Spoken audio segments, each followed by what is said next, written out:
He could buy half the city, but the first thing he ever wanted was the one thing that looked him in the eye and said no. I was wiping rain from the front window of Bennett's Books when the black town car stopped at the curb like it owned the block. Men like Adrian Vale didn't come to neighborhoods like mine unless they wanted something cleaned up, signed over, or silenced. He stepped out in a charcoal coat worth more than my monthly rent, carrying an envelope thick enough to change my life. I pushed it back across the counter. His eyes dropped to the envelope, then back to me, calm and unreadable, like he was not used to anyone returning anything to him. Rain tapped against the glass. The old radiator hissed behind the register. I could smell dust, paper, and the coffee I had reheated twice that morning. "You should take it," he said quietly. His voice did not rise, but the room still felt smaller. I folded my arms and shook my head. "Money is easy for men like you," I told him. "Living with yourself is harder." For the first time, Adrian Vale did not look powerful. He looked surprised and somehow interested. I should have looked away first, but something in his silence held me there. Outside, a city bus groaned past the window, splashing rain against the curb. Inside my shop, the clock above the poetry shelf clicked loud enough to feel personal. Adrian rested one gloved hand on the counter, not threatening, not careless, just certain. Men like him were always certain. "Then tell me what this is about," he said. I let out a breath I had been holding since the car appeared. "It is about the fact that you think everything broken can be fixed with cash." His gaze sharpened. "And you do not." "No," I said. "Some things need honesty first." The envelope stayed between us like a dare neither of us wanted to touch again. I could hear Mrs. Alvarez in the back sorting donated paperbacks for the Saturday literacy drive, her soft humming floating through the cracked doorway. That was my world. Secondhand shelves, leaky pipes, people who gave what they could and stayed anyway. Adrian glanced past me, taking it all in with those cool gray eyes, and I knew he had never stood in a place where money was not the loudest voice in the room. "Honesty," he repeated, almost to himself. Then he looked at me again.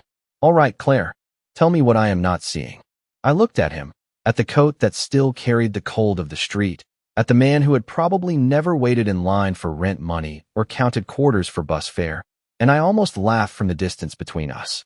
Then I pointed toward the back room where Mrs. Alvarez was stacking books for kids whose parents worked 2 jobs and still came up short. "You are seeing a building," I said softly. "I am seeing names, birthdays, reading lists, people who trust me not to sell their hard days back to them wrapped in charity." Something shifted in his face then, small but real. He finally understood this was not about pride. It was about dignity. He lowered his eyes for 1 second, just one, but it was enough to make the room feel different. Not softer, just real. The rain had slowed outside, leaving silver streaks on the glass and a thin gray light over the shelves. Adrian picked up the envelope, turned it once in his hand, then set it inside his coat without another word. I expected anger, a threat, a cold smile. Instead, he studied the children reading by the back window and asked, almost carefully, "How long have you been keeping this place alive?" I swallowed, suddenly unsure why that question unsettled me more than the money ever had. I should have answered right away, but the truth sat heavy in my chest, tangled with years I did not usually hand to strangers. I ran my fingers along the worn edge of the counter and looked past him to the children by the window, their heads bent over books with cracked spines and borrowed time. "Since my father died," I said quietly, 7 years, 3 months, and too many late notices to count." Adrian did not interrupt. He just stood there, still as winter, listening in a way that felt unfamiliar on a man like him. Then one little boy waved at him, and to my shock, Adrian waved back. The gesture should have meant nothing. A polite reflex. An accident. But the boy grinned like he had spotted something rare, and Adrian looked almost startled by his own. Hand still lifted in the air. Mrs. Alvarez noticed too. I saw it in the way her humming stopped for half a beat before she smiled and went back to sorting books.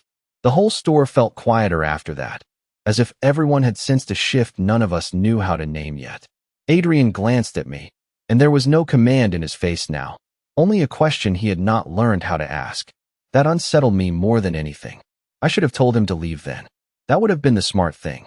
Men like Adrian Vale did not linger without a reason, and reasons like his usually came wrapped in consequences no one saw until it was too late. But he stayed where he was, beside the front table of discounted classics, while evening light thinned across the floorboards. Then the bell over the door rang, and old Mr. Holloway shuffled in with his cane and his 73 cents for the used mystery novel he had been eyeing all week. Before I could speak, Adrian reached for his wallet, and I said his name like a warning.